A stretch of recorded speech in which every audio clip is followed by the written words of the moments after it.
गोंडवाना के भागीरथ गोंड राजा हीर सिंह ने नागपुर और चांदा इलाके में 45,000 तालाब बनवाए। राजा की तरफ से भेंट में सोने का हल देकर सम्मान करने तक का चलन। तालाबों की चांदी का राज्य चांदा गोंड काल में बनाए गए जल स्रोतों में से हैं। चांदा राज्य के असंख्य तालाब। आज के भंडारा जिले में एक अध्ययन के अनुसार 4,10,000 हेक्टेयर जमीन का 78% हिस्सा अकेले इन्हीं तालाबों की दम पर सिंचित होता है। यहाँ कुल 43,381 तालाब आज भी हैं, जिनमें से 238 तालाब 10 हेक्टेयर से भी बड़े हैं।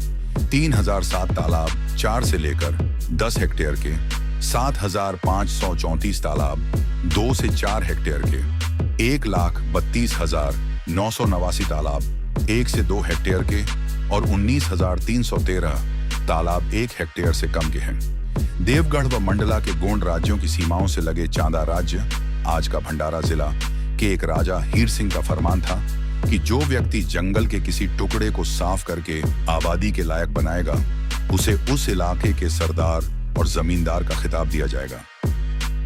इसी फरमान के अनुसार जो व्यक्ति तालाब का निर्माण करेगा, उसे उसी तालाब से सिंचित जमीन पुरस्कार स्वरूप प्रदान की जाएगी।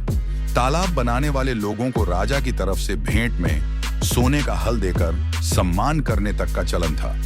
इन फरमानों के कारण विशाल भूभाग खेती लायक बनाया गया और असंख्य तालाब भी खोदे गए। कहते हैं आज के नागपुर और चांदा इलाके में 45,000 तालाब बने थे। वैनगंगा घाटी की मराठी पट्टी में किसानों की एक छोटी जाति कोहली, भंडारा, चांदा, गढ़चिरौली और बालाघाट जिलों में बसी है। ये जाति विशाल सिंचाई तालाबों के निर्माताओं के रूप में जानी जाती है, जिनके कारण पूरी वैनगंगा घाटी प्रसिद्ध है। इन तालाबों का पानी धान और कोहली जाति की प्रिय फसल गन्ना के उत्पादन के काम में लाया जाता है। गोंड राजा हीर सिंह ने नागपुर और चांदा इलाके में 45,000 तालाब बनवाए। भारतीय इतिहास में दूजा उदाहरण नहीं है। तालाब बनाने वाले लोगों को राजा की तरफ से भेंट में सोने का हल देकर सम्मान करने तक का चलन था। Source महास्त्रा gazetteer. अशोक ने जो 84,000 स्तूप बनवाए, धर्म प्रचार के लिए उसको महान बोला जाता है। वही चांदा साम्राज्य के गोंड राजा हीर सिंह ने महाराष्ट्र में 45,000 तालाब बनाए और तालाब जो भी मराठी किसान बनाता, उसे सोने का हल गोंड राजा उसके घर जाकर देते थे।